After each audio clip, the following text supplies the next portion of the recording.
பொதுவாக சவுக்குமையா மலை சொல்கிறாரு. நீங்கள் வந்து அதிமுகவுக்கு சப்போர்ட் பண்ணுறீங்க. எடப்பாடி பழனிசாமியை லைக் எந்த அளவுக்கு உயர்த்தி பிடிக்கிறீங்க அப்படின்னு சொல்லிட்டு தொடர்ந்து சொல்கிறாங்க. ஏதோ டிஃப்ரென்ஸ் ஒப்பீனியன் இருந்துச்சுன்னா சொல்லுங்கள். நான் வந்து அதில் மிகைப்படுத்தி திரு பழனிசாமியை புகழ வேண்டும் என்பதற்காக நான் புகழ்ந்திருக்கிறேன். நீங்கள் சொல்லுங்கள். இல்லை இது வந்தாலும் ஃப்ராங்காக சொல்லுங்கள்.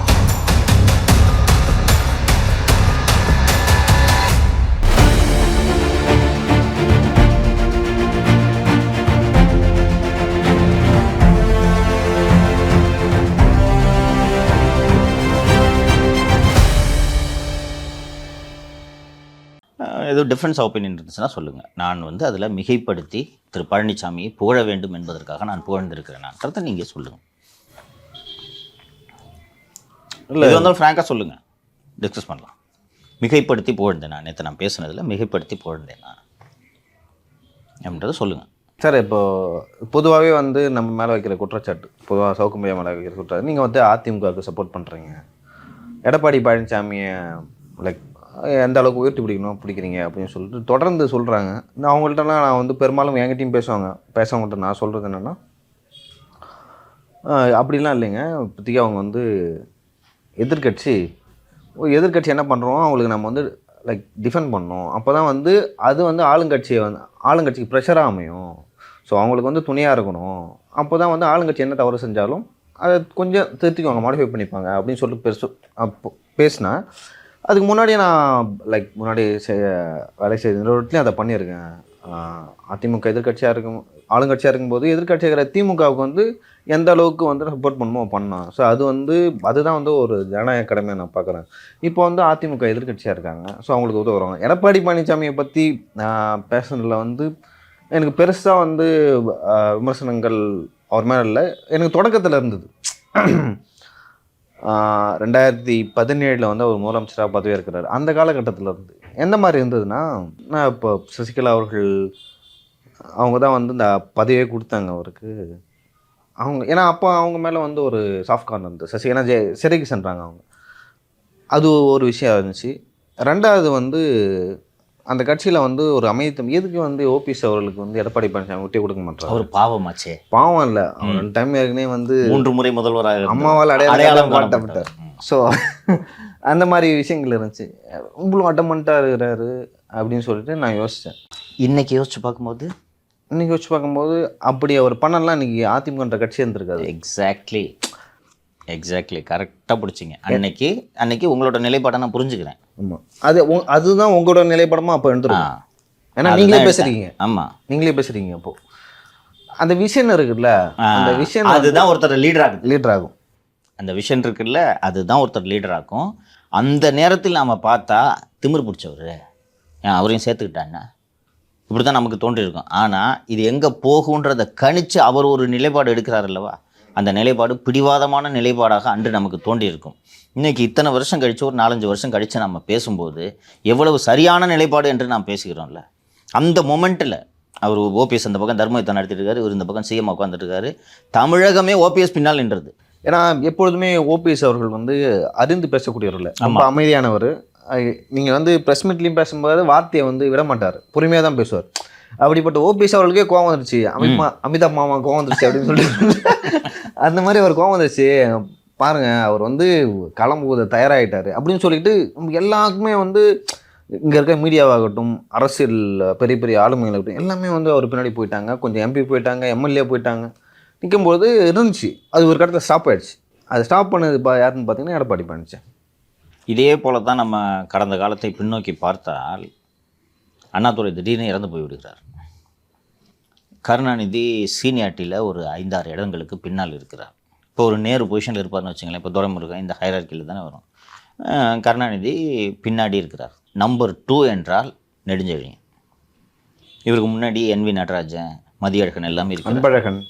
அன்பழகன்லாம் கூட இல்லை அன்பழகன் வந்து கருணாநிதி போஸ்ட் ஓட்டிகிட்டு இருந்தப்போ அன்பழகன் மேடையில் பேசிகிட்டு இருப்பார். அவங்கெல்லாம் சீனியர். நாவலர் அவருக்கு பேர். அண்ணாக்கு அடுத்தனா நாவலர் தான். இப்படித்தான் இருந்தது. அண்டு ராஜாஜி ஹாலில் மீட்டிங் நடக்குது. எல்லாரும் வெளியில் நாவலரின் பெயரில் அறிவிக்கப்பட போகிறது என்று எல்லோரும் காத்து கொண்டிருக்கிறார்கள். மு கருணாநிதி அடுத்த முதலமைச்சர்ன்ட்டு அறிவிப்பு வந்தது எல்லாருக்கும் ஷாக்கு. அன்னைக்கு இதே விமர்சனங்கள் எழுந்தன. இருந்தாலும் அவர் நாவலர், அண்ணாவால் அடையாளம் காட்டப்பட்டவர், அண்ணாவின் தம்பி இவர் பார் எம்ஜிஆர் வச்சுக்கின்னு இவர் இப்படி வந்துட்டார் என்று தான் அப்போது விமர்சனம் எழுந்தது. ஆனால் நாவலர்கிட்ட திமுக போயிருந்துச்சுன்னா இன்னைக்கு திமுக இருக்குமா? இல்லை, எம்ஜிஆரும் அது ஒரு முக்கிய காரணம் சார். எம்ஜிஆருக்கு என்னென்னா நாவலரையோ இல்லை மற்ற மூத்த தலை எம்கேவி சம்பத் அவர்களையோ வந்து கண்ட்ரோல் பண்ண முடியாது.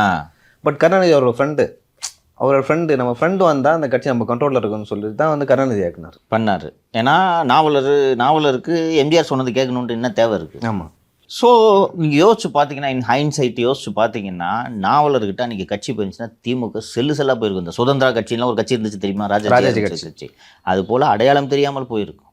அது குறிப்பாக 72 ஸ்பிளிட்டு, 93 வைகோ ஸ்பிளிட்டு, இந்த ஸ்பிளிட்டெல்லாம் கட்சியை தாங்கி அதற்கு பிறகு கட்சியை இழுத்துக்கிட்டு வர்றதுக்கான சாமர்த்தியம் கருணாநிதி விட்டால் வேறு யாரிடமும் இருந்திருக்காது. அதே போல் அண்ணா திராவிட முன்னேற்றக் கழகம் திரு பன்னீர்செல்வம் அவர்களின் தலைமையின் கீழ் சென்றிருந்தால் இன்றைக்கி அந்த கட்சி என்பது இருக்காது. இது ஒன்று. ரெண்டாவது, நம்ம ஒரு விஷயத்தை யோசித்து பார்க்க வேண்டும். விஜயகாந்தில் தொடங்கி இன்று தமிழகத்தில் இருக்கக்கூடிய எல்லா தலைவர்களும் ஒரு இமேஜோடு அரசியலுக்கு வருகிறார்கள் என்பதை நாம் மறுக்க முடியாது. இவர் அரசியலுக்கு வந்து இமேஜை வளர்த்து கொள்கிறார். ஒரு விஜயகாந்த் வரும்போது ஒரு மாஸ் ஹீரோ, நம்பர் 3 பொசிஷனில் தமிழ் திரையுலகை கட்டி ஆண்டவர். அவருக்கு க்ரௌட் சாம் இருந்துச்சு. சார், நேற்று நான் ஒரு கேள்வி கேட்டேன் சார். அந்த கேள்விக்கு கேட்டுட்டு வீட்டுக்கு போனதுக்கப்புறம் தான் எனக்கு தோணுச்சுன்னா நம்ம இவ்வளோ ஒரு டம்மான ஒரு கேள்வி கேட்டிருக்கோம் அப்படின்னு சொல்லிட்டு. அது என்னன்னா, நீங்கள் பட்டியலிடுறீங்க மக்களுக்கு அவர் என்னெல்லாம் செஞ்சுருக்காரு அப்படின்னு சொல்லிட்டு.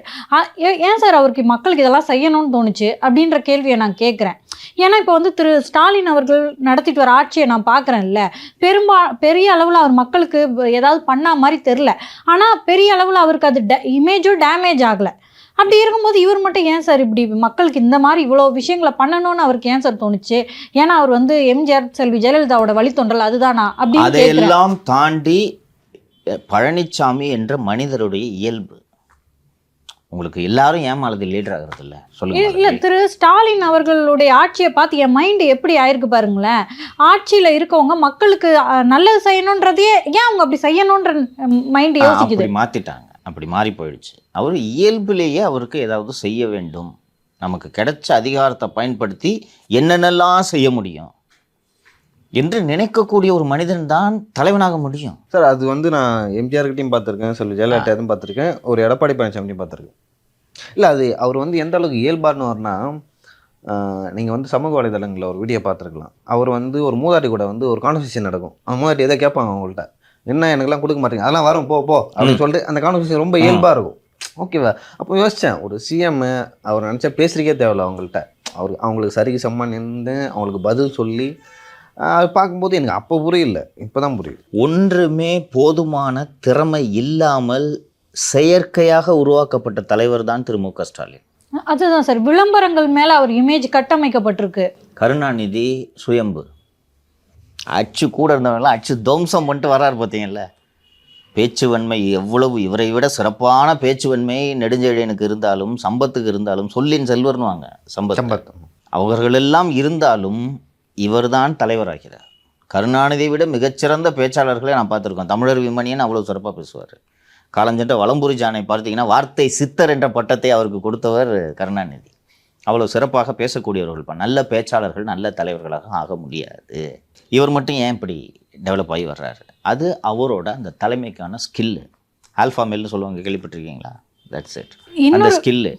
ஸோ திரு ஸ்டாலின் அவர்கள் சொந்த அண்ணனோட சண்டை போட முடியலம்மா. இப்போ அதுதாங்க சார், இப்போ நம்ம திரு எடப்பாடி பழனிசாமி அவர்கள் வந்து ஆட்சி செய்யும்போது நம்ம எல்லாருமே திரு மு.க. ஸ்டாலின் அவர்களுக்கு ஆதரவாக பேசிகிட்டு இருந்தோம். ஓகேவா? ஆனால் அந்த டைமில் இதே மாதிரி உங்கள் மேலே இப்படி விமர்சனம் வரல. நீங்கள் வந்து எதிர்கட்சிக்கு ஊதுகுழலாக இருக்கீங்க அப்படின்ற ஒரு விமர்சனம் வரல. அதுக்கு முக்கியமான காரணமாக நான் என்ன பார்க்கணும், பெரும்பாலான மக்கள் வந்து அந்த திரு மு.க. ஸ்டாலின் அவர்களுக்கு சப்போர்ட் பண்ணதாகவும், நடுநிலையாளர்கள் அப்படின்ற பெயரில் சப்போர்ட் பண்ணவங்களாம் இன்னைக்கு மௌனம் சாதிக்கிறாங்க. இல்லாட்டி அவங்களும் இன்னைக்கு பாயிண்ட்டுக்கு வந்துட்டீங்க. இந்த நரேட்டிவ் திட்டமிட்டு ஒரு மிகப்பெரிய டீமால் மு.க. ஸ்டாலினுக்காக உருவாக்கப்பட்டதுன்றது பலருக்கு தெரியாது. அதாவது திமுகவுக்கு யாரெல்லாம் ஆதரவு தெரிவிக்கிறார்களோ அவளுக்கு அவர்கள் செய்யும் காரியத்துக்கெல்லாம் வந்து ஆமாம் சரிதான் சொல்கிறவங்களும் அவங்களாம் நடுநிலையாளர். அதுக்கு மிகப்பெரிய ஈகோ சிஸ்டம் இருக்குன்றதை நீங்கள் மறந்து விடக்கூடாது. அவங்களாம் நடுநிலையாளர்கள் அப்படின்னு சொல்லுவாங்க. 2014 வரைக்கும் பேப்பரை பார்த்து ஸ்டாலினுக்கு பேச தெரியாது, பேப்பரை பார்த்து ஸ்டாலினுக்கு பேச தெரியாது. 14லேருந்து இந்த ட்ரைனிங் கமெண்ட்ஸ் ஆகுது, என்ன பேசணும்னு தெரியாது. ஸ்டாலினுக்குன்னு ரிசர்ச் டீம் இல்லை. டெல்லி பல்கலைக்கழகத்தில் சட்டம் பயின்று கொண்டிருந்த சட்டம் ஜஸ்ட் படித்து முடித்த மாணவர்களை ஒரு 3 பேரை இதெல்லாம் கட்சிக்காரனுக்கே தெரியாது. பாலிசி ரிசர்ச்சுக்குன்னு ஹையர் பண்ணி அவனை ஸ்டார் ஹோட்டலில் உட்கார வச்சு அவன் டெய்லி ரிப்போர்ட் கொடுப்பான். இந்த ரிப்போர்ட்டை வச்சு பாலிசி ஃப்ரேம் பண்ணுவாங்க. இதெல்லாம் 2014 நடக்குது. அதற்கு பிறகு டெலிப்ராம்டரில் பார்த்து பேச ட்ரைனிங் கொடுக்குறாங்க. அப்போ தான் அரௌண்டு 2014 எண்ட்லேயோ என்னமோ தான் சுனில் கனுகுலு வந்து சேர்கிறார். ஸோ முழுமையாக ஸ்டாலினை மாற்றுறாங்க, ஸ்டாலினோட இமேஜை மாற்றுறாங்க. 2016 தேர்தலுக்கு முன்னதாக திமுக முன்னெடுத்த நமக்கு நாமே திட்டத்துக்கு முன்னாடி ஸ்டாலின் ரெகுலராக பப்ளிக் ஈவெண்ட்டில் கலந்துக்கிட்டேன்னு கேள்விப்பட்டிருக்கீங்களா? ஞாபகம் இருக்கா? கருணாநிதி தான் தனியாக ஒரு ஈவெண்ட்டே பண்ணது கிடையாது. ட்ரைனிங் கொடுத்து டெலிப்ராம்டரை பார்த்து பேசுகிறதுக்கு இவருக்கு பயிற்சி கொடுத்து எவ்வளோ பயிற்சி நடந்துச்சு தெரியுமா? இன்றைக்கி வரைக்கும் பழமொழி கரெக்டாக சொல்லுவார் அவர். பழமொழி கரெக்டாக சொல்லுவாரா? பார்த்து படிப்பார் பழமொழியை? இல்லை. ஸோ இப்போது ஸ்டாலினோட எந்த இமேஜை பூஸ்ட் பண்ணுறதுன்னு இவங்க முயற்சி செய்யும்போது, இப்போ கருணாநிதினா சிறந்த தமிழறிஞர், அருமையான பேச்சாளர்ன்ற ஒரு இமேஜ், எழுத்தாளர்ன்ற இமேஜை வச்சு ஊற்றிக்கிட்டு போயிடலாம். ஸ்டாலின்ட்ட என்ன இருக்குது? அப்போ இந்த டீம் யோசிக்கும்போது இவர் கடுமையான உழைப்பாளி என்ற இமேஜை கட்டமைக்கலாம் என்று முடிவு செய்கிறார். இப்போ 2015லேருந்து இந்த இமேஜை பில்டு பண்ணுறாங்க. உழைப்பாளி உழைப்பாளி உழைப்பாளி, ஓய்வறியா உழைப்பாளி, ஓய்வறியா சூரியன். அப்போ தான் போய் மக்களுக்கு என்ன பிரச்சனைனாலும் இவர் நேரடியாக போவார்னு சொல்லிட்டு தான் இந்த டிஷர்ட் எல்லாம் போட்டு காலைல வாக்கிங் போகிறது எல்லாம் ஞாபகம் இருக்கா? சிவப்பு கார்பெட் விரித்து மக்களோட குறைகளை கேட்குறது. அந்த இமேஜ் அன்னைக்கு கட்டமைச்ச அந்த இமேஜ் தான் இன்றைக்கி வரைக்கும் வேலை செஞ்சிட்ருக்கு. அதே போல் திமுகவுக்கு என்று இந்த ஈகோ சிஸ்டம் இருக்குது. இது 60களிலிருந்து தொடர்ந்து இன்று வரை நீடிக்கக்கூடிய ஈகோ சிஸ்டம். திமுகனா கட்சி மட்டும் பேசாது, 4 NGO பேசுவாங்க, 4 இலக்கிய அமைப்பு பேசுவாங்க, பெரியார் கழகங்கள் ஒரு 4-5, திராவிடர் கழகம் ஒரு 5-6 பேசுவாங்க, தமிழ்ச் சங்கங்கள் பேசுவார்கள்.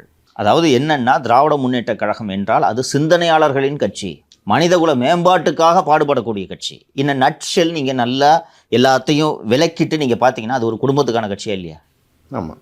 நீங்கள் இந்த திராவிட சமுதாயம், தமிழ் இனம் அப்படி இப்படின்றதெல்லாம் பேசுகிறதெல்லாம் தூக்கி ஓரமாக வச்சுட்டு பார்த்தீங்கன்னா ஒரு குடும்பத்துக்காக உழைக்கக்கூடிய இயக்கமாக அல்லவா அது? கருணாநிதியின் மகன் என்பதை தவிர திரு ஸ்டாலின் அவர்களுக்கு என்று தனிப்பட்ட அடையாளம் ஏதாவது இருந்தால் சொல்லுங்கள். நான் காழ்ப்புணர்ச்சியில் பேசுகிறேன் என்று கூட நீங்கள் சொல்லலாம். தனிப்பட்ட அடையாளம் கருணாநிதியின் மகன்றது மறந்துருக்குப்பா.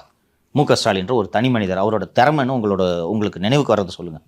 அவரோட தனிப்பட்ட ஆற்றல், அவர் இதனால தான் முகிழ்த்தெழுந்து தலைவராக உருவாகி இருக்கிறார்னு சொல்கிற மாதிரி ஒரு குவாலிஃபிகேஷன் சொல்லுங்கள்.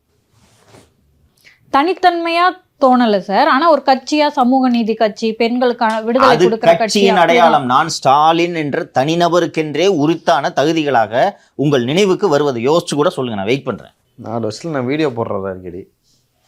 அதான் இது வந்துடுது. இது விளம்பரத்தினால நிறுவப்படுகிற இமேஜ்.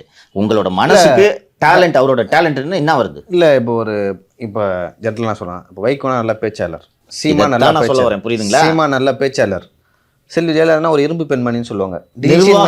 நிர்வாகத்திறன் அட்மினிஸ்ட்ரேஷன் செல்வி ஜெயலலிதாவுக்கு. எம்ஜிஆருக்கு வந்து மக்கள் ஆதரவு, அவர் வந்து பொன்மலை மாஸ் லீடரு, வாரி கொடுக்க மூஞ்சு போதும், அவள்தான் அவர் மூஞ்சு போதும். அது மாதிரி இவருக்கு என்ன இருக்குது சொல்லுங்கள். செல்வி ஜெயலலிதாவுக்கு நிர்வாகத்திறன்லாம் பின்னாடி வரும்போது அவர் புகழ்பெற்ற திரைப்பட நடிகை. ஸ்டாலினுக்கு என்ன இருக்குது அது மாதிரி? அவங்களுக்கு கூட நிறைய இந்த அரசியல் பயிற்றுவிக்கப்பட்டது அப்படின்னு சொல்லுவாங்க. She was trained under MGR. trained under MGRன்றதை விட ஒவ்வொரு நாளும் போராட்டம். ஜெயலலிதாவோட வாழ்க்கை ஆரம் வீரப்பொண்ணோடு ஒவ்வொரு நாளும் போராட்டம். எம்ஜிஆர் எதெல்லாம் கொடுக்குறாரோ அதெல்லாம் பிடுங்குவார் அவர். எம்ஜிஆருக்கும் ஜெயலலிதாவுக்கும் சண்டை மூட்டி விடுறது தான் அவருக்கு வேலை. தினந்தோறும் அவங்க வாழ்க்கையை போராட்டமா, போராடி நீந்தி வந்து தான் அந்த இடத்துக்கு வந்தாங்க. தினந்தோறும் போராட்டமா, பல விஷயங்களும் சொல்ல முடியாது. தினந்தோறும் போராட்டம். ஆரம் வீரப்பன் முழு நேரமாக ஜெயலலிதா உறங்கட்டுறதையே வேலையாக வகுத்திருந்தார். வேறு வேலையில் அவருக்கு போராடி தான் அவங்க அந்த இடத்துக்கு வந்தாங்க. ஸோ அவங்க நல்ல படிப்பாளி. ஜெயலலிதா ஒரேஷியஸ் லீடர், கடைசி வரை ஒரு ரீடர். புத்தகங்களை she's book lover, movie lover. அது மாதிரி ஒரு தகுதியை சொல்லுங்கள் ஸ்டாலினுக்கு. நான் எவ்வளோ நேரம் யோசிச்சுருக்கிறீங்க 2 பேரும்? நல்ல அப்பா, அது குடும்பத் தலைவர். எல்லாரும் தான் ஊரில் இருக்காங்க, அவ்வளோ பேர் தான் நல்லாப்பா. இந்த பக்கத்தில் ஸ்கூல் வாசலில் போய் நில்லுங்க, எல்லாரும் நல்லாப்பா தான். ஒன்றுமே இல்லையா? ஆனால் அவரை ஒரு மாபெரும் தலைவரான சித்திரம் கட்டமைக்கப்பட்டிருக்கிறதா இல்லையா? இதுக்கு ஒரு டீமே வேலை செஞ்சிச்சு. அவர் உழைப்பாளி, கட்சியினரின் குறைகளை கேட்கிறார், குறை திருக்கும் திட்டம்னு ஒன்று பாக்ஸ் ஒன்று வச்சாங்க, ஞாபகம் இருக்கா? கட்சியில் எல்லா குறைகளையும், அதுக்கு ஒரு இமேஜ், அதை பூராத்தையும் குப்பையில் போட்டாங்க. எனக்கு தெரியும், நானே பார்த்தேன் அந்த பேப்பர்ஸ் எல்லாம். அதாவது என்னென்னா கட்சியினரோட இன்ட்ராக்ட் பண்ணுறாங்க. இது எப்போ பண்ணாங்க? எலெக்ஷனுக்கு முன்னாடி பண்ணாங்க, ஞாபகம் இருக்கா?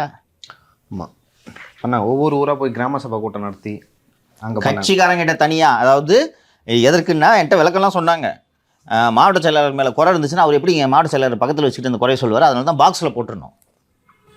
பேக்ஸில் போட்டால் நான் குப்பையில் தூக்கி போட்டுருவோம். அதே தான். அப்படி அவர் இமேஜை டெவலப் பண்ணாங்க, தெரியுதா? இவர் ஒரு மாஸ் லீடர்.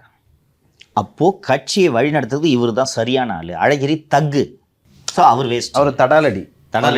அது ஆனால் அவருக்கான தனித்திறமை. அது ஏதோ ஒரு திறமை. அவரை நம்பி பின்னாடி வந்தவனுக்காக உயிரை கொடுப்பார் அழகிரி. அண்ணே 2 கொலை பண்ணிட்டு வந்துட்டேன், ஜெயிலேருந்து வெளில எடுத்து விட்றேன்டா வாடா. அது ஒரு குவாலிட்டி. அது மாதிரி இவருக்கு என்ன குவாலிட்டி? இவங்க அழகாக சொன்னாங்க, மாலதி நல்ல அப்பா, குடும்ப தலைவன்றதை தாண்டி இவருக்கு என்ன குவாலிட்டி உருவாக்குனாங்களா? பிராண்டு உருவாக்குனாங்களா? நமக்கு நாம திட்டம்னு உருவாக்குனாங்களா? 2016 எங்கே பார்த்தாலும் ஸ்டாலின் முகத்தை பதிய வைத்தார்களா? இதை அதிமுக கட்சி செய்யணும், செய்யவில்லை. நான் நேற்று பேசினேன், நம்ம நிகழ்ச்சியில் நேற்று பேசினேன். அதில் ஏதாவது ஒரு குவாலிஃபிகேஷனை சங்கர் நீங்கள் சொல்கிறது தவறுன்ட்டு மறுக்க முடியுமா உங்களால்? சண்டை போட்டு மேலே ஏறி வந்தாருன்னு சொன்னேன். அப்படி பார்த்தா சார், நேற்று நிறைய இன்டர்வியூஸ் வந்துச்சுல்ல, இப்போ லியோ எடுத்த இன்டர்வியூஸ் எல்லாத்தையும் பார்க்கும்போது நம்ம குறைவாக தான் பேசியிருக்கோம். அவங்க அவ்வளோ தகவல்கள் அதுக்கு மேலே கிடைக்குது. ஆக்சுவலாக அது போதுமான அளவு வெளிச்சம் போட்டு காட்டப்படவில்லை. தகுதி வாய்ந்த ஒரு நபரின் மீது வெளிச்சம் படவில்லை. தகுதியற்ற ஒரு நபர் மீது அனைத்து வெளிச்சங்களும் பட்டு அவர் செயற்கையாக உருவாக்கப்பட்டு கொண்டிருக்கிறார். உண்மையான தகுதி படைத்த நபர் போதுமான அடையாளம் கிடைக்காமல் இருக்கிறார். அவரை அடையாளப்படுத்தும் வேலையைத்தான் நான் செய்து கொண்டிருக்கிறேன். ஒருவேளை அதிமுகவுக்கு அப்படி ஒரு பழக்கம் இல்லையா? இப்போ திருமதி நாச்சியால் சுகந்தி வந்து அதிமுகவோட குறையா அவங்க சுற்றி காட்டுறாங்க. அது என்ன சொல்றாங்கன்னா, இவங்க என்னென்னலாம் நன்மை செய்கிறாங்களோ அதை கூவி கூவி விற்கிறது இல்லை, மக்கள்கிட்ட எடுத்துட்டு போறது இல்லை அப்படின்னு சொல்றாங்க. மேபி செல்வி ஜெயலலிதா இருந்த வரைக்கும் எல்லாத்தையும் அவங்க தோள் மேலே அதை எடுத்துக்கிட்டு அவங்க வேலை பார்த்துட்டு இருந்தாங்களோ, இந்த விளம்பரம் பண்ணிக்கிறது அப்படின்ற இதை எப்படி சரியான வார்த்தைகளை சொல்றதுன்னு தெரியல. இப்போ டிஎம்கே பண்றாங்க இல்லையா, இந்த உண்மையை கூட இவங்க வெளிப்படுத்த. ஜெயலலிதா என்பவர் சூரியன் போல இருந்தார். அவரிடமிருந்து அனைத்து கோள்களும் வெளிச்சத்தை பெற்றுக்கொண்டிருந்தன. சூரியன் இருக்கும்போது வேறு எந்த நட்சத்திரங்களும் பிரகாசிக்க முடியாது. இன்னைக்கு ஒரு நட்சத்திரம் சூரியனாக முயற்சி செய்து கொண்டிருக்கிறது.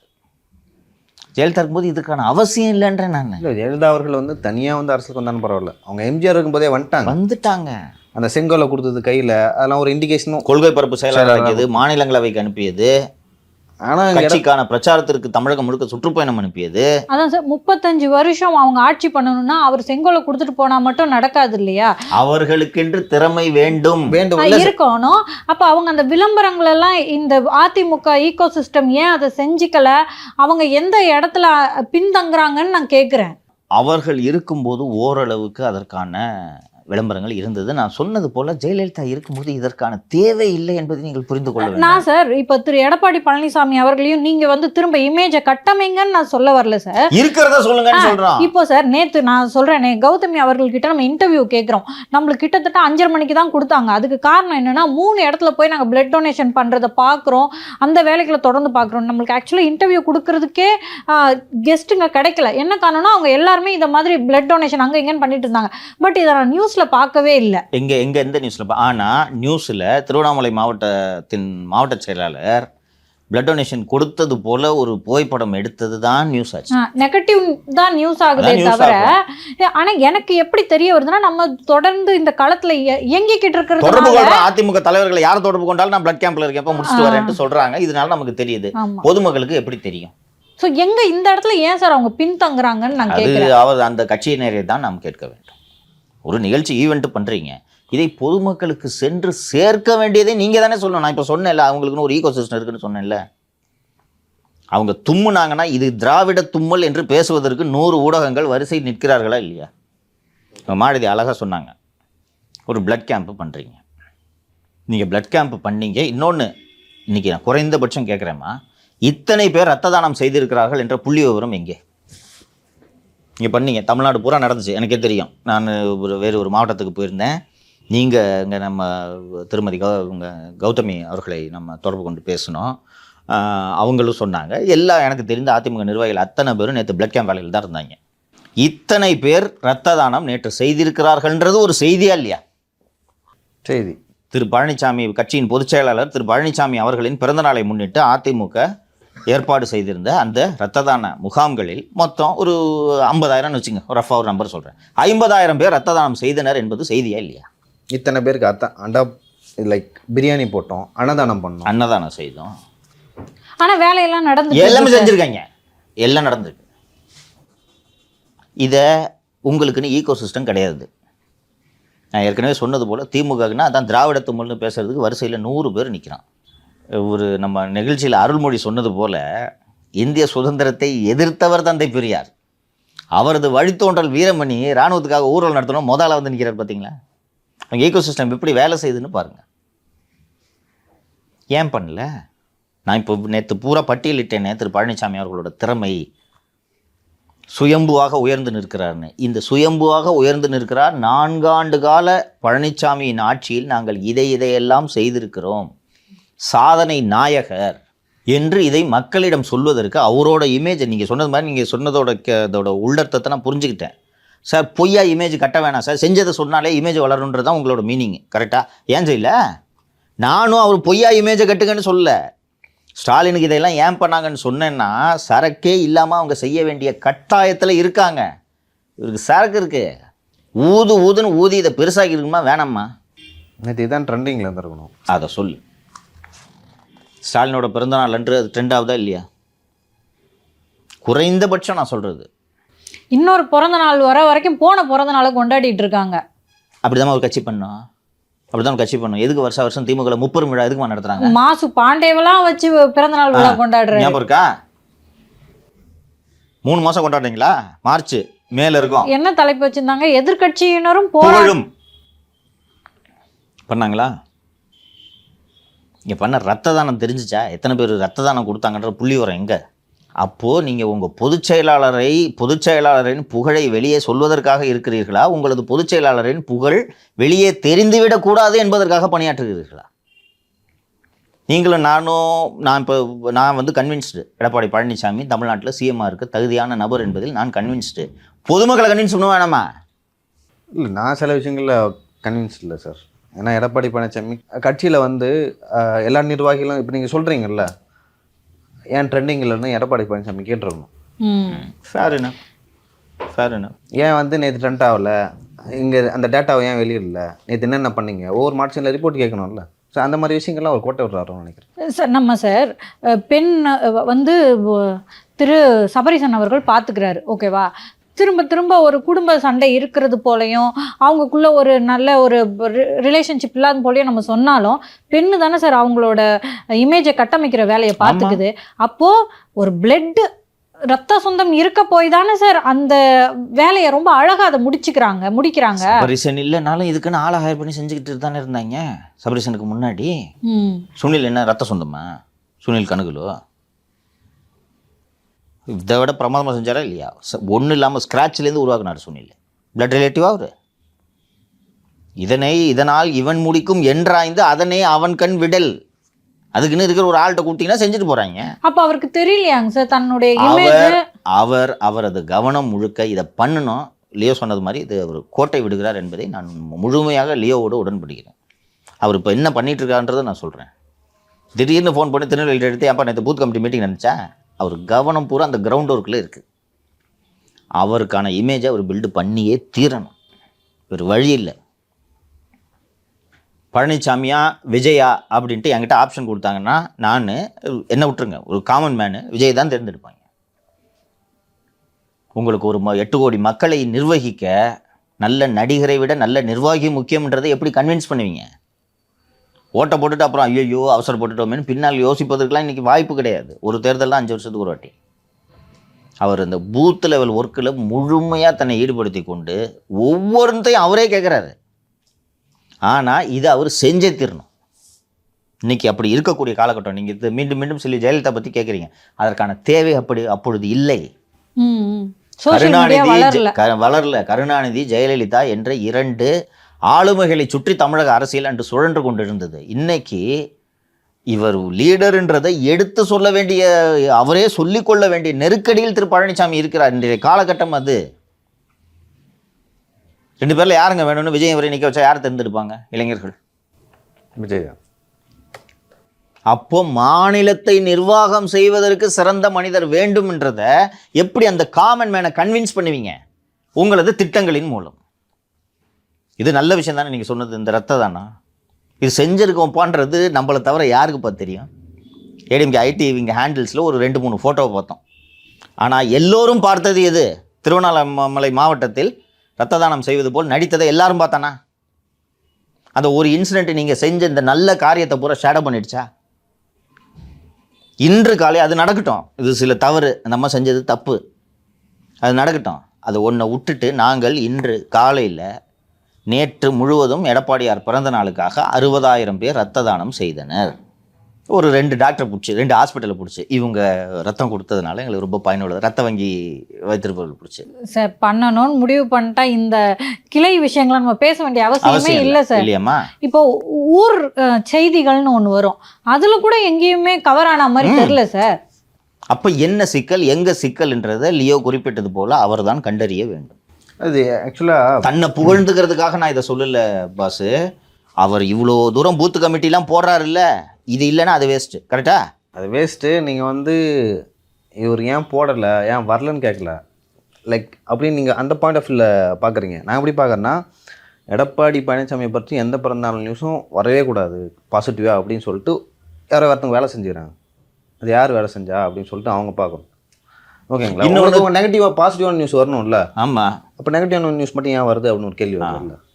அப்போ பாசிட்டிவான நியூஸை வந்து யாரோ தடுக்கிறாங்க அப்படின்னு ஒரு கொஸ்டின் வருது. திமுகவே தடுக்குதுன்னு வச்சுக்கோ, அதை ஓவர் கம் பண்ணுறதுக்கு நீங்கள் என்ன பண்ணீங்க? நான் திமுக இருந்தால் தடுக்க தான் செய்வேன். அந்த ஆள் பிறந்தநாள் கொண்டு வெளில தெரியக்கூடாது இப்படின்னு நான் திமுக இருந்தால் நான் தான் செய்வேன். வெளியவே தெரியக்கூடாது. அதை மீறி உடைச்சி எரிஞ்சுக்கிட்டு இந்த நியூஸை கொண்டு போய் எல்லாருக்கிட்டையும் சேர்க்க வேண்டியது. இன்னொன்று, தேர்தலுக்கு முன்னாடி தானே இப்போ கடைசி பிறந்தநாள். ஆமாம். அடுத்த பிறந்தநாள் அப்போ பிறந்தநாள் கொண்டாடுவீங்களா, எலெக்ஷனில் இருப்பீங்களா? பிறந்த நாள்ன்றதே விட்டுருவோம் சார். இதை வந்து நீங்கள் முதல்ல நடக்கிற தவறு இது தொடரக்கூடாது. ஸோ இதை இங்கேயே அவங்க தடுத்து நிறுத்தணும் சார். லியோ சொன்னது மாதிரி இந்த செய்திகள் வெளியே செல்லக்கூடாது. இந்த பிறந்தநாள் கொண்டாட்டங்கள் செய்தியாக கூடாது. எடப்பாடி பழனிசாமி பற்றி பாசிட்டிவான நியூஸு வரவே கூடாது என்று பெண் நிறுவனமே வேலை செய்யுது. அதை உடைக்கிறதுக்கு நீங்கள் என்ன பண்ணீங்க? பெண் நிறுவனம் வேலை செய்யுது. சரி, இல்லை ஒரு ஒரு ஒரு இமேஜ் வந்து எடப்பாடி பழனிசாமியில் வந்துடக்கூடாது. காலில் விழுந்தவர், இதை தாண்டி அவருக்கு இமேஜ் வந்துடக்கூடாது. நேற்று நீங்கள் சொன்னது போல் ரத்த தானம் கொடுத்த நியூஸும் வரல. ஆனால் அந்த திருவண்ணாமலை மாவட்டத்தில் அந்த அம்மா ரத்த தானம் கொடுத்த எல்லா இடத்துலையும் வந்துச்சா? எல்லா மீடியா பிக்கப் பண்ணுச்சா? அப்போ அது ஒரு ஈகோ சிஸ்டம். இதை பரப்புதா? தடுக்க என்ன பண்ணீங்க? சார் இப்போ சார் நான் ஒரு முதல் மாணவியாக வரணும்னா 5 சப்ஜெக்டையும் படிக்கணும். Tamil, English, maths, science, social சயின்ஸ்னு வைங்களேன். அப்போது 5 சப்ஜெக்டையும் படிக்காமல் நான் ஒரே ஒரு தமிழ் சப்ஜெக்டோ இல்லை சயின்ஸே எடுத்து படிச்சுட்டு இருக்கேன்னா நான் ஃபெயில் தான் ஆக போகிறேன். ஸோ பூத் கமிட்டி மட்டும் கிடையாது, சோஷியல் மீடியாவையும் கவர் பண்ண வேண்டியது அதுவும் ஒரு முக்கியமான சப்ஜெக்ட். பழனிசாமி சார் எங்கள் சேனல்லேருந்து முக்கியமான ஆலோசனை உங்களுக்கு கொடுத்துருக்காங்க. எங்களது முக்கிய தூண் Malathi. What you say is ரைட்டுமா. நீங்கள் எனக்கு இது மேக்ஸில் மட்டும் நான் சென்டம் வாங்கிட்டேன்னு சொல்லிட்டு தமிழில் ஃபெயில் ஆகிட்டிங்கன்னா +2 பாஸ் கிடையாது. கரெக்டாக? ரொம்ப முக்கியமான பாயிண்ட். நான் ஜோக்காக சொன்னேன், ரொம்ப முக்கியமான பாயிண்ட். எல்லாத்தையும் சேர்த்தா நீங்கள் செய்கிற வேலை வெளியில் தெரியணுமா? அவ்வளோதாம்மா. எதுக்கு வளவலன்னு பேசிக்கிட்டு நீங்கள் செய்கிற வேலை வெளியில் தெரியணும். இன்றைக்கி இந்த டிஜிட்டல் யுகத்தில் அதற்கான வேலைகளையும் நீங்கள் சேர்த்து செய்ய வேண்டும். ஆர்டிஃபிஷியலாக பொய்யா நீங்கள் உங்களை விளம்பரப்படுத்திக்க சொல்லி யாரும் சொல்ல. செஞ்ச வேலையை 4 பேருக்கு சொல்லுங்கள். இப்போ திரு எடப்பாடி பழனிசாமி தான் முதலமைச்சராக வரணும், அப்படி வந்துட்டோன்னே நாளைக்கு நான் அவரை போய் மீட் பண்ணி பெரிய பெரிய பதவிகள் நான் வாங்கிக்க போகிறது கிடையாது. ஏன் எனக்கு இது மாதிரி தோணுதுன்னா, ஒரே நாளில் போடப்படுற 168 டெண்டர்களை நான் என் கண்ணால் பார்க்குறேன். சமூக நீதின்னு சொல்லிக்கிட்டு துப்புரவு தொழிலாளர்கள் இருக்காங்க இல்லையா, அதாவது யாருன்னா பாத்ரூமை க்ளீன் பண்ணுறவங்க, அவங்களுக்கு சம்பளம் போகிறதில்ல. வந்து இந்த 5 ரூபாய் கொடுத்துட்டு யூஸ் பண்ணுறாங்களே பப்ளிக், அவங்களோட காசை தான் அவங்க யூஸ் பண்ணி. ஸோ இதெல்லாம் வந்து மாற்று வேணும்னு ஆசையாக இருக்குது. அந்த ஒரே காரணத்துக்காக தான் இவ்வளோ நேரம் உட்காந்து நம்ம பேசிக்கிட்டு இருக்கோம். அதை தாண்டி இப்போ அதிமுகவோட மூத்த தலைவர்கள் இருக்காங்களா சார், மாவட்ட செயலராகட்டும், இல்லை 2ஆம் கட்ட தலைவராகட்டும், அவங்களுக்குலாம் வந்து லைக் இந்த சோஷியல் மீடியாவோட இம்பேக்டே ஒன்றும் வந்து தெரியல அப்படின்னு தெரியலப்பா, உண்மைப்பா நீ சொல்றது. பழைய காலத்துல இல்லை நான் இருக்காங்கப்பா. சில பேர்கிட்ட பேசினேன், ஏன் அப்படி பண்ணுறாங்க, என்ன ரீசன் கேட்டேன். இல்லை தம்பி, நம்ம என்னதான் போய் சொன்னாலும் சரி பார்த்துக்கலாம், பூத் கம்பெனியை பாருங்கள், இல்லைனா வந்து அந்த சோஷியல் மீடியா இம்பாக்ட் இந்த மாதிரிலாம் வருதுன்னா நாமளும் இந்த மாதிரி பண்ணணும், அதெல்லாம் பார்த்துக்கலாம், எலெக்ஷன் பக்கத்தில் பார்க்கலாம். அந்த படம் தான் தம்பி. எலெக்ஷன் பக்கத்தெல்லாம் நீங்கள் பார்க்க முடியாது, இதெல்லாம் ஆர்கானிக்காக டெவலப் ஆகணும். ஈவன் டிஜிட்டல் ஃபுட் பிரிண்ட் கூட நீங்கள் ஆர்கானிக்காக ஓவர பீரியட் ஆஃப் டைம் தான் டெவலப் பண்ண முடியும். இன்னொன்று, லாஸ்ட் மினிட்ல உங்ககிட்ட ஏகப்பட்ட பணம் இருக்குதுன்னா கூகுளில் ஆட் ஸ்பேஸ் கூட கிடைக்காதா இல்லையா? ஆமாம். திமுக 1 வருஷம் முன்னாடி புக் பண்ணி வச்சுருவாங்க மலதி. ஃபேஸ்புக் ஆட்ஸு, இந்த ஆட்ஸு ஸ்லாட்டு தானே. உங்கள் ஃபேஸ்புக்கில் ஒரு 4 ஆடு தானே போட முடியும். 4 ஆடே அவங்க புக் பண்ணி வச்சுட்டா எங்கே பண்ணுவீங்க? இன்னொன்று, கூகுள் சர்ச்சில் நீங்கள் எடுத்த உடனே 2 நாளில் உங்கள் பேர் மேலே வந்துருமா? டிஜிட்டல்லையும் ஆர்கானிக்காக வளரணும். அதுக்கு நீங்கள் இப்போலேருந்தே வேலை செய்யணும். இந்த மாதிரி வேலை செய்கிறதுக்கான மெத்தடாக அவங்க 2014 கண்டுபிடிச்சாங்க. ஸ்டாலின் அவர்கள் எதுக்கு 1 வருஷத்துக்கு முன்னாடியே போயிட்டு இந்த பத்திரிகையாளர் உரிமையாளர்கள் எல்லாம் ஏன் சந்திக்கணும்? கரெக்டாக சொன்னீங்க. எதுக்கு சந்திக்கணும்? இத்தனைக்கும் அவங்க வந்து பெருசா திமுகக்கு எதிராக வந்து எந்த நியூஸ்களையும் போடுறது கிடையாது. எனக்கு நானே அந்த கேள்வியை கேட்டேன், எதுக்கு சார் சந்திக்க வேண்டிய தேவை என்ன சார் இருக்குன்னு சொல்லிட்டு. இப்போதான் புரியுது. பஸ்ஸில் ஏறி போனது எத்தனை இடத்துல நியூஸ் வந்துச்சு பார்த்தீங்களா? ஆமா ஆமா. இன்னொரு சம்பவம் சொல்கிறேன் நான். நேற்று திரு எடப்பாடி பழனிசாமி அவர்களின் உதவியாளர் வீட்டில் ஒரு இறப்பு. சரிங்களா? அவரோட உதவியாளர் வீட்டில் ஒரு துக்கம். பிறந்த நாள்லாம் பார்க்காம வீட்டுக்கு போயிட்டு வந்திருக்காருமா. இது நியூஸ் ஆகியிருக்குமா இல்லையா சொல்லுங்கள்? ஆமாம், ட்ரெண்டாகி இருக்குமா? அது அவரோட இயல்பு. நீங்கள் சொன்னீங்கல்ல, இந்த ஒரு வயதானவர்கிட்ட பேசினாருன்னு சொன்னீங்களே, எல்லாம் கொடுக்குறேன் போ அப்படின்னார்ல, இது மாதிரி அவரோட இயல்பு. அப்படியாப்பா அப்படின்னுவார் அவர். போகலாம்ப்பா அண்ணே போகிறது, யோ சும்மாரியா போகலாம்ப்பா. இது அவரோட இயல்பு. இதை வெளிச்சம் போட்டு காட்டுறதுல உங்களுக்கு என்ன பிரச்சனை? திமுக என்ன பண்ணியிருப்பாங்க தெரியுமா? பிறந்த நாள் என்றும் பாராமல் துக்கம் விசாரித்த ஸ்டாலின். இது நியூஸ் சேனலில் ஓடிட்டு இருக்குமா இருக்காதா? ஓடும். இப்போ நான் சொல்கிற வரைக்கும் உங்களுக்கு இந்த நியூஸ் தெரியுமா? தெரியாது. இது யார் பண்ணணும்? அவருக்கு பிடிக்காது, அவருக்கு இது பிடிக்காது. ஏப்பா விடுப்பா, எது போய் ஃபோட்டோ எடுத்துக்கிட்டுன்னு. ஆனால் அது பண்ணணும். இப்படி தான் இமேஜ் உயருது, தெரியுதா? ஸ்டாலினோட இமேஜை இப்படி தான் உயர்த்தினாங்க. எலெக்ஷனுக்கு முன்னாடி பாக்ஸிங் கடைக்காரன் ஒருத்தன் இது போய் இப்போ நடந்து சொன்னீங்க, ஞாபகம் இருக்கா? தெரியும். அந்த கடையில் போய் ஸ்டாலின் போய் மீட் லெக் பீஸ் கொடுக்கலன்னு சொல்லிட்டு ஒரு குத்து விட்டுருக்கான். ஏண்டா வெறும் குஸ்காவா கொடுத்துருக்குறேன்ட்டு நேராக போனாரா? ஆக்சுவலாக அந்த இடத்த திமுககாரங்க சரி அவர் இமேஜ் எல்லாம் சரிப்படுத்துறது. ஸ்டாலினே போகிறாருப்பா, பிரியாணி கடை விஷயம் தான், ஸ்டாலினே போய் பார்க்குறாரு. பண்ணாங்களா? அதுக்கு கூட ஒரு 10 கேமராவை கூட்டிகிட்டு பண்ணாங்களா? 4 யூடியூப் சேனலை கூட்டிக்கிட்டு இன்றைக்கி வரைக்கும் பண்ணிகிட்டு இருக்காங்களா? ஏன்னா அது அவங்க பண்ணியே தீரணும். 10 நிமிஷம் பேச விடுங்க தனியாக ஸ்டாலின் மைக்கில், என்ன ஆகும்? அப்போ தான் பண்ணணும். நான் இப்போ இந்த இன்சிடென்ட் சொன்னேன்னே, இது ஏன் யாருக்குமே தெரியல?